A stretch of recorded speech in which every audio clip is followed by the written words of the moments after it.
अस्सलामु अलैकुम वरहमतुल्लाहि वबरकातुहू। बिस्मिल्लाहिर रहमानिर रहीम। नहमदुहु व नुसल्ली अला रसूलिहिल करीम। अम्मा बाद फ़अऊज़ु बिल्लाहि मिनश शैतानिर रजीम। बिस्मिल्लाहिर रहमानिर रहीम। इन्नल्लाहा व मलाइकतहु युसल्लूना अलन नबी या अय्युहल्लज़ीना आमनू सल्लु अलैहि व सल्लिमू तस्लीमा। अल्लाहुम्मा सल्लि अला मुहम्मदिन व अला आलि मुहम्मदिन कमा सल्लैता अला इब्राहीम व अला आलि इब्राहीम इन्नका हमीदुम मजीद। अल्लाहुम्मा बारिक अला मुहम्मदिन व अला आलि मुहम्मदिन कमा बारकता अला इब्राहीम व अला आलि इब्राहीम इन्नका हमीदुम मजीद। अम्मा बाद फ़अऊज़ु बिल्लाहि मिनश शैतानिर रजीम। बिस्मिल्लाहिर रहमानिर रहीम। लइन शकरतुम लअज़ीदन्नकुम व क़ाल नबिय्यु सल्लल्लाहु अलैहि वसल्लम मन लम यशकुरिन नास लम यशकुरिल्लाह। सदक़ल्लाह व सदक़ रसूलुहु नबिय्यु सादिक़ुल अमीनुल करीम। बुजुर्गान मोहतरम, बिरादरान अजीज, स्टेज पर जलवा अफरोज काबिल सर तकरीम उलमाए कराम, बिलखुसूस हजरत मौलाना कारी मोहम्मद उज़ैर रब्बानी साहब दामत बरकातुहुल आलिया, कारी मोहम्मद बशीर साहब दामत बरकातुहुल आलिया, हजरत मौलाना जुल्फ़िकार साहब दामत बरकातुहुम, दीगर अकाबरीन असातिज़े कराम और मेरे बहुत मोहतरम, अल्लाह करीम इनको सलामत रखे, बाकरामत रखे, इनके फैज़ को परवरदिगार आलम मजीद से मजीद जारी और सारी फरमाए। अजीज़म मौलाना कारी मोहम्मद इसरार अहमद साहब दामत बरकातुहुम, जो ज़माने तालिब इल्मी से लेकर फरागत तक और उसके बाद भी राब्ते में रहे, और लेकिन मुझे नहीं मालूम था कि इसरार अहमद साहब ने बड़ी पूरी इसरारियत के साथ माशाअल्लाह इतना बड़ा गुलशन आबाद किया। अल्लाह तबारक व तआला इस गुलशन को मजीद बाग बहारी अता फरमाए और इलाके की वो ज़ुआमा, इस इदारे के वो मुआविनीन जिनके जान को, माल को या वक्त को परवरदिगार आलम कबूलियत अता करके इस इदारे के लिए कबूल फरमा रहा है, अल्लाह करीम उन सबको बरक़ात अता फरमाए। और इस प्रोग्राम के जो मुंतज़मीन हैं उनसे बड़ी मुअद्दिबाना दरख्वास्त अर्ज़ करूँगा कि बड़ी मोहब्बत के साथ, प्यार के साथ इन बच्चों को मोहब्बत के साथ, प्यार के साथ इनकी जगह पे बिठा भी दीजिए। बेचारे बड़ी देर से बैठे हैं और उनके अंदर थोड़ी सी बेचैनी है। बच्चे हैं ना, कोई ऐसी बात नहीं। इन बच्चों के दम से ये सारा का सारा गुलशन आबाद है। इनके साथ मोहब्बत की जाए, प्यार किया जाए। मदीने की तारीख लिखने वालों ने एक वाक़या लिखा कि मदीने के गवर्नर ने एक मर्तबा मस्जिद नबवी सल्लल्लाहु अलैहि वसल्लम में बड़े कीमती किस्म के, बड़े उम्दा किस्म के कालीन बिछाए, हाथ के बने हुए नरम कालीन। उन कालीनों को जब बिछाया तो उसके बाद उसने पाबंदी लगा दी कि नमाज के वक्त में बच्चे नहीं आएंगे, इसलिए कि बच्चों के आने की वजह से यह कालीन खराब होगा। एक दिन गुजरा, दूसरा दिन गुजरा, तीसरे दिन वो जो मदीने का गवर्नर था जिसने मस्जिद नबवी सल्लल्लाहु अलैहि वसल्लम की खिदमत की थी, जिसने मस्जिद नबवी सल्लल्लाहु अलैहि वसल्लम के अंदर ये रौनक का और ये खूबसूरती का इंतजाम किया था, वो कहता है कि मैंने रात को ख्वाब में देखा कि नबी मुकर्रम सरवर दो आलम सल्लल्लाहु अलैहि वसल्लम तशरीफ फरमा है और आपके चेहरे पर जलाल की और गुस्से के असरात हैं। और नबी अलैहिस्सलातु वस्सलाम फरमाते हैं, अपने कालीन उठाओ, मेरे बच्चों को आने की इजाजत दो। मुझे तुम्हारे कालीनों की रौनक नहीं चाहिए, मुझे अपने बच्चों की रौनक चाहिए कि जिनके दम कदम से यहां पे रौनक और बहार है। ये बच्चे जो आज बच्चे हैं, यही मेरे और आपके मुस्तकबिल का सहारा है। मुख्तसर तौर पे बड़ी देर से आप तशरीफ फरमा है, दो तीन बातें आपसे अर्ज करना चाहता हूं। ये मदारिस, ये मकातिब, ये इदारे जो कसम पुरसी के आलम में, तंग दस्ती के आलम में दीन की शमा को रोशन किए बैठे हैं, ये अल्लाह तबारक व तआला का करम और उसका एहसान है। और बहुत सारे वो साथी, वो दोस्त, वो अहबाब इलाके के लोग जो यहां पर मौजूद हैं, जो इदारों के साथ ताउन करते हैं माली तौर पर किसी भी अंदाज में, एक बात हमेशा याद रखिएगा कि मेरा जो भी भाई, जो भी बुजुर्ग, जो भी ताजिर, जो भी बड़ा किसी नौइयत में है, जो ताउन करने वाला है, वो दीन पर एहसान नहीं करता बल्कि अल्लाह का उस पर एहसान होता है। और उसूल और ज़ाब्ता मेरे दोस्तों याद रख लीजिएगा, अल्लाह करीम माल, दौलत, इख्तियार, इख्तिदार बहुत सौ को देता है। अल्लाह देता बहुत सौ को है मगर लेता किसी किसी से है। और जिससे अल्लाह लेता है, कबूल करके लेता है, वो यकीन रखे कि परवरदिगार उसको कसरत के साथ वापसी में लौटाना चाहता है, इसीलिए अल्लाह अता करता है। बस एक छोटी सी बात अर्ज करके आपसे इजाजत चाहता हूं। ये मदारिस, ये मकातिब जिनकी बुनियाद चली थी सुफ़ा के चबूतरे से, जिस इदारे के पहले अमीर और मॉनिटर थे जनाब सैयदना अबू हुरैरा रज़ी अल्लाह ताला, ये मदारिस का सिलसिला समझ में नहीं आता लोगों को, कैसे चल रहा है, क्यों चल रहा है, कहां से चल रहा है, कभी समझ में नहीं आता। इसलिए कि बहुत सारे काम वो होते हैं जो अकल से नहीं आते, इश्क की बदौलत समझ में आते। अबू हुरैरा कहते रज़ी अल्लाह ताला अन्हु कि मैं उस सुफ़ा के चबूतरे के ऊपर बैठता था पढ़ने के लिए। अक्सर लोगों को एक शुबा था, एक शक था। वो क्या था कि अबू हुरैरा यहां पर मौजूद रहते, इतनी रिवायतें इतनी कसरत के साथ क्यों बयान करता है, इतनी ज्यादा हदीसें क्यों बयान कर देता है। जनाब अबू हुरैरा कहते हैं कि मैं वहां पर बैठता था और कई मरतबा ऐसा होता था कि भूख की वजह से बेहोश होकर गिर पड़ता था। लेकिन नबी अलैहिस्सलातु वस्सलाम ने फरमा रखा था कि तुमने किसी से मुतालबा नहीं करना, कुछ मांगना नहीं। कई मरतबा ऐसा होता था कि आते जाते लोग मेरी गर्दन पे पैर रख के देखते थे कि मैं जिंदा हूं कि मर चुका हूं। एक दिन मेरी भूख के अंदर कसरत हो गई और मुझे बेहोशी के दौरे पड़ने लगे। उसी कैफियत के आलम में नबी अलैहिस्सलाम का गुजर हुआ और मैंने हजूर अलैहिस्सलाम से अर्जी पेश की कि सरकार, अब तो भूख की वजह से मुझे कुछ याद भी नहीं रहता, बेहोशी के दौरे पड़ते हैं।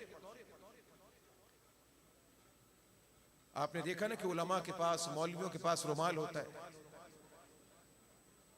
बेटा थोड़ी देर के लिए खामोशी इख्तियार करें, थोड़ी देर के लिए, अल्लाह आपको जज़ाए खैर अता फरमाए।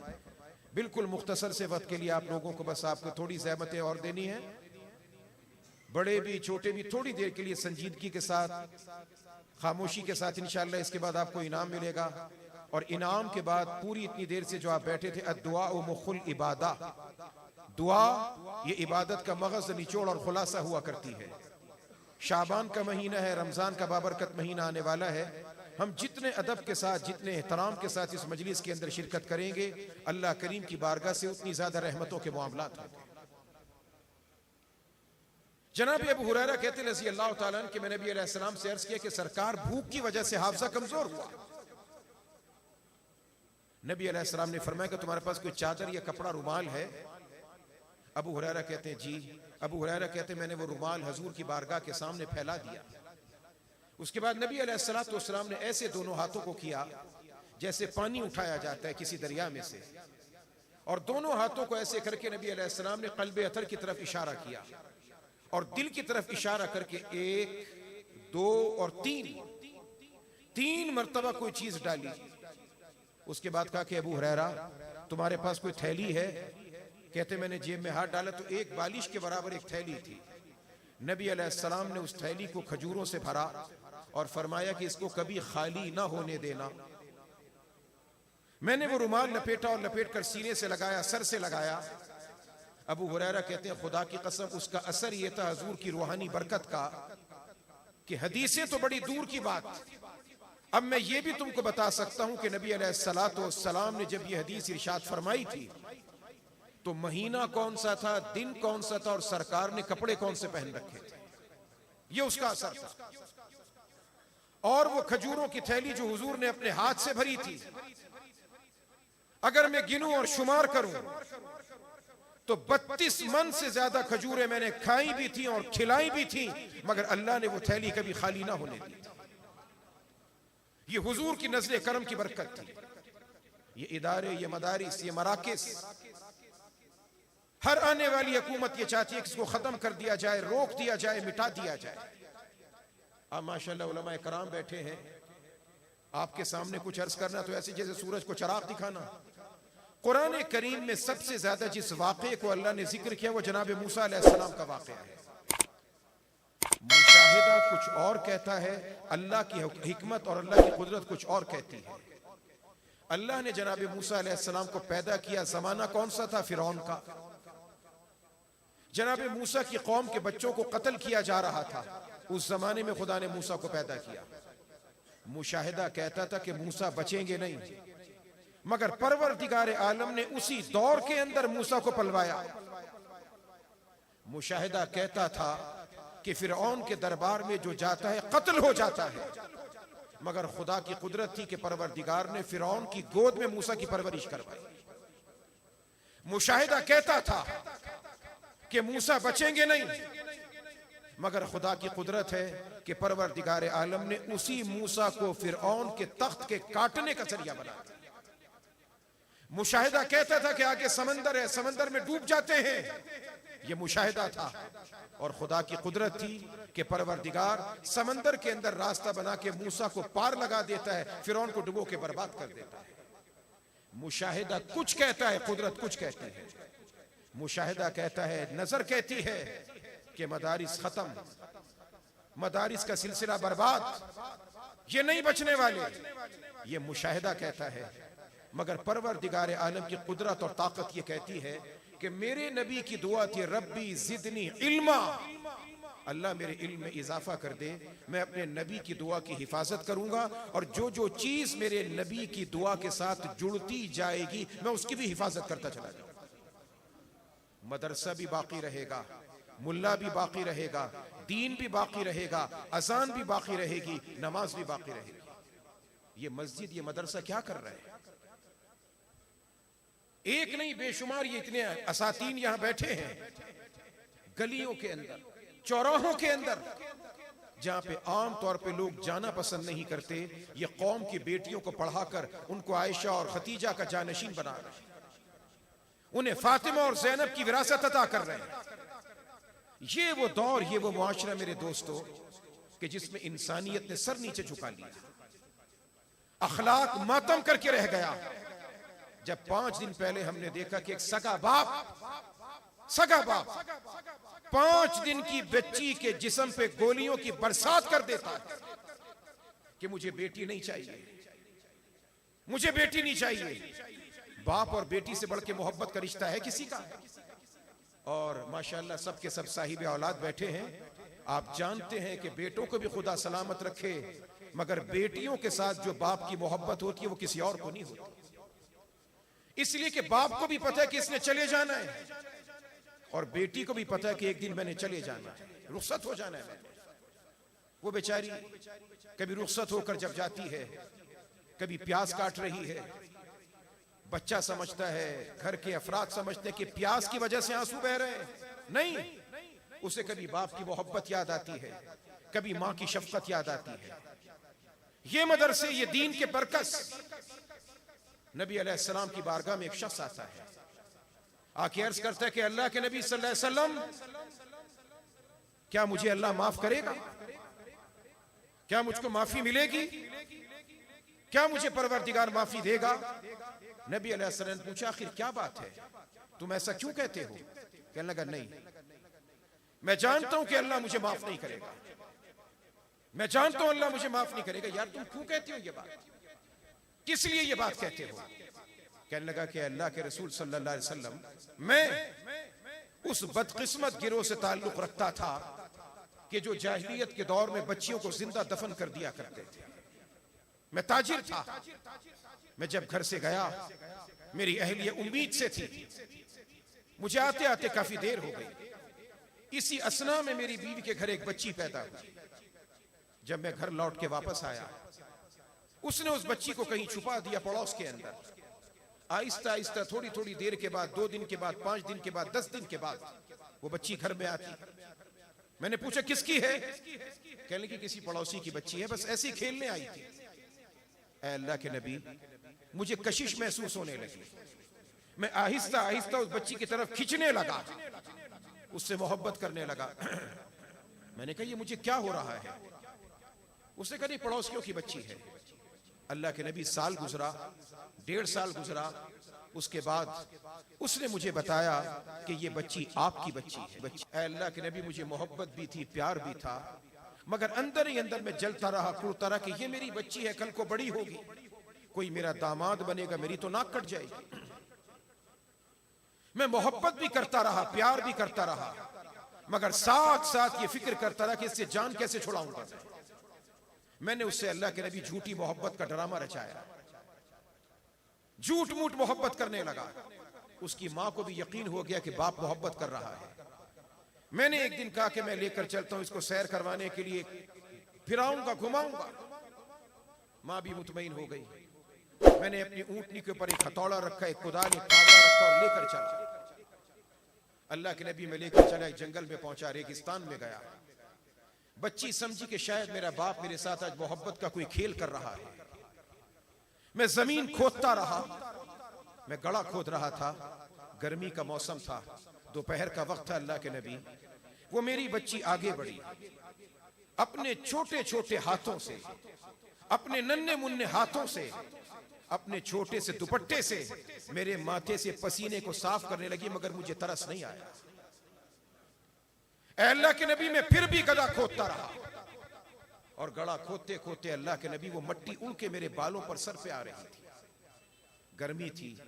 उस बच्ची ने अपना नन्हा सा आंचल और दुपट्टा मेरे सर पे साइबान बना के खड़ा कर दिया कि मेरे बाप को धूप न लगे, मगर अल्लाह के नबी, मुझे फिर भी तरस ना आया।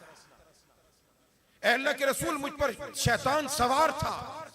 मैं गड़ा खोदता रहा, यहां तक कि बच्ची सीने तक आ गई।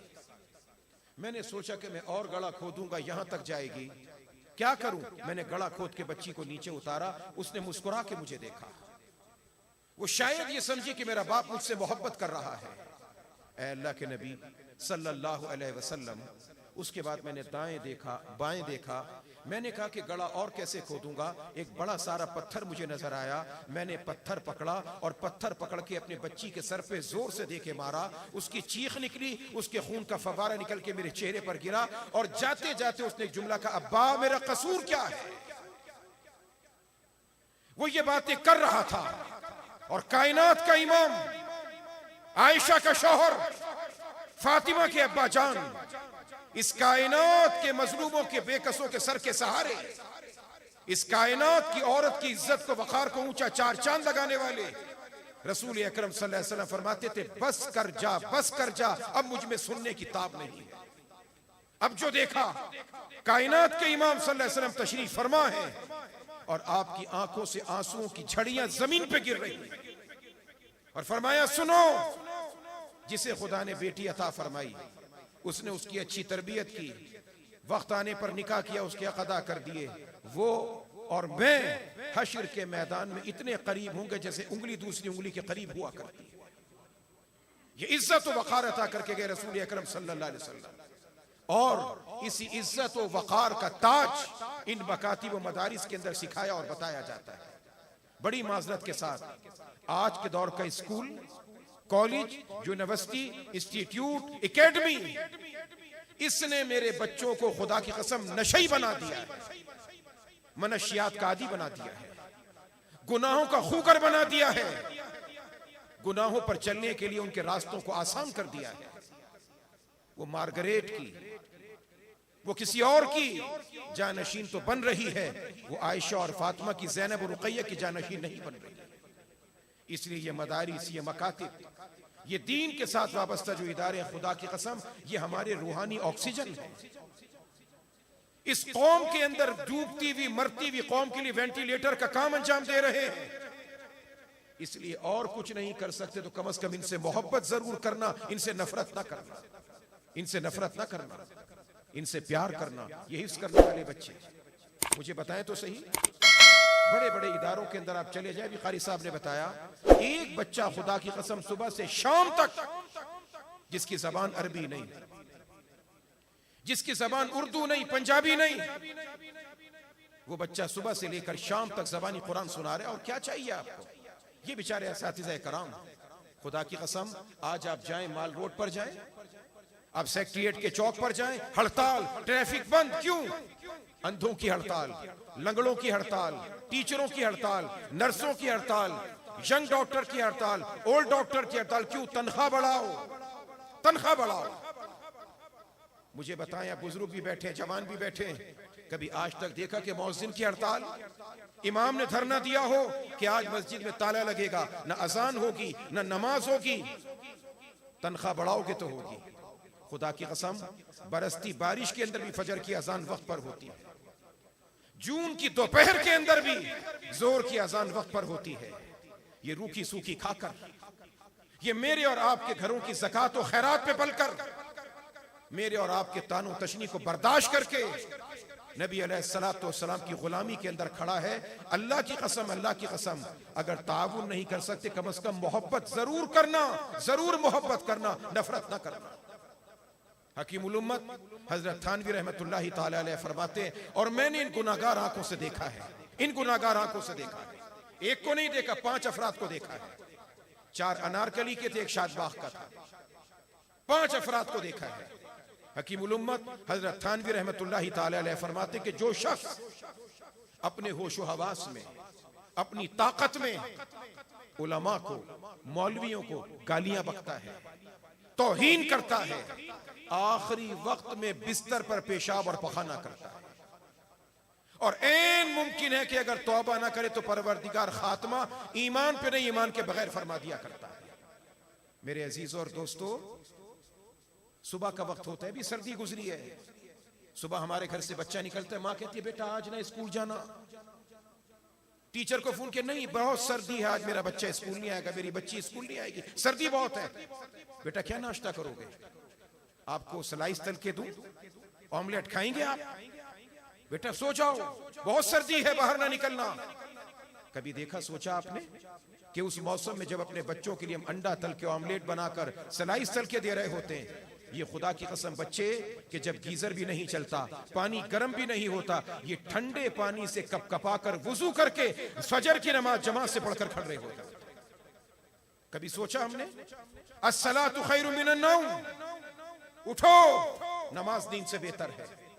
अल्लाह के पाक नबी अलैहिस्सलाम फरमाते, सहरी के वक्त में मुर्गा बांग दे, कुकड़ू को कू कहे, ला तसुबुद्दीक, और सुनो, इस मुर्गे को गाली ना बकना कि इसने उठकर मेरी नींद बर्बाद कर दी, बल्कि क्या कहना, अल्लाहुम्मा इन्नी अस्अलुका मिन फज़लिक, अल्लाहुम्मा इन्नी अस्अलुका मिन फज़लिक, मौला तुझसे तेरे फजल का सवाल करता हूँ। सरकार वो क्यों? फरमा इसलिए कि ये मुर्गा आसमान से फरिश्तों को उतरता हुआ देखता है, उन्हें देख के बांध देता है। तफसीर की किताब उलमाए कराम के लिए अर्ज कर रहा हूं, मशहूर किताब रूहुल मानी, सैयद महमूद आलूसी रहमतुल्लाहि ताला अलैह फरमाते, हर जानवर की जबान में खुदा ने तस्बीह रखी है। फरमाते मुर्गा, मैंने और आपने कहा कि कहते कुकड़ू कू,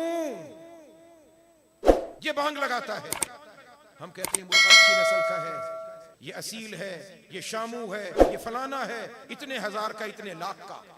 वो पैगाम क्या देता है? कहती है सुबह के वक्त में उठ के कुकड़ों कू की जो बांग लगाता है ना, सैयद आलूसी लिखते रहमतुल्लाहि ताला अलैह, फरमाते ये अल्लाह की तस्बीह पढ़ के कहता होता है, उज़्कुरुल्लाह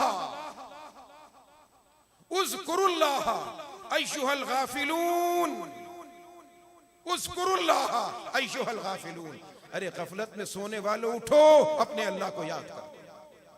मैंने जिस घर से थोड़ा सा दाना और बाजरा खाया है, मैं उठकर उसके लिए दुआएं कर रहा हूं। जिस मौला ने सुबह से शाम तक नेमतों का दस्तरखान तुम्हें अता कर दिया, उठो, उस अल्लाह को याद कर लो।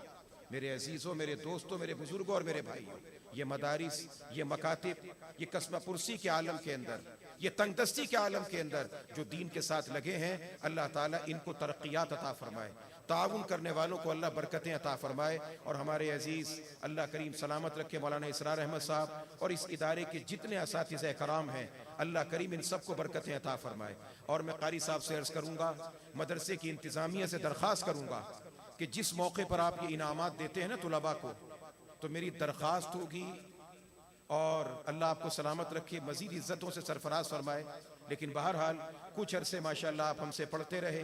एक उस्ताजी शागिर्दी के ताल्लुक़ के तहत मैं आपकी खिदमत में अर्ज़ करूँगा कि ऐसे मौके पर अपने नज़म के अंदर, अपने प्रोग्राम के अंदर एक नज़म ये भी शामिल फरमाएं कि जो असातिज़ा बिलखुसूस बच्चों को हिस्स करवाते हैं, एक इनाम उनके लिए भी रखा जाए, उन्हें भी इनाम दिया जाए, इसलिए कि यह असातिज़ा अपने अंदर की चीज़ उनमें मुंतकिल कर रहे हैं। ये नबी अलैहिस्सलातु वस्सलाम के मोजज़े के साबित होने का जरिया बन रहे हैं। तो जैसे तुलबा के लिए इनाम होता है, असातिज़ा के लिए भी हो, और बाकी इनाम तो मेरे दोस्तों अल्लाह अता करेगा। अल्लाह अता करेगा कि जन्नत में अल्लाह के नबी अलैहिस्सलाम फरमाते हैं, अल्लाह कहेगा पढ़ता जा और चढ़ता जा, जहाँ पे तेरा इख्तिताम वहाँ तेरी जन्नत का मकाम होगा। अल्लाह तबारक व तआला हमारे इस हनफिया इस्लामिक सेंटर को अपनी बारगाह से बड़ी बरकतें अता फरमाए। जितने यह असातिज़े कराम, उलमाए किराम, मशाइख़ इज़ाम अपने अपने मकाम पर दीन के काम सर अंजाम दे रहे हैं, मेरा मौला इन सब के इदारों को बरकतें अता फरमाए, हमें खुलूस अता फरमाए, हम सबको दीन के लिए खालिस होकर दीन के लिए मर मिटने की तौफीक अता फरमाए। व आखिरु दावाना अनिल हम्दुलिल्लाहि रब्बिल आलमीन।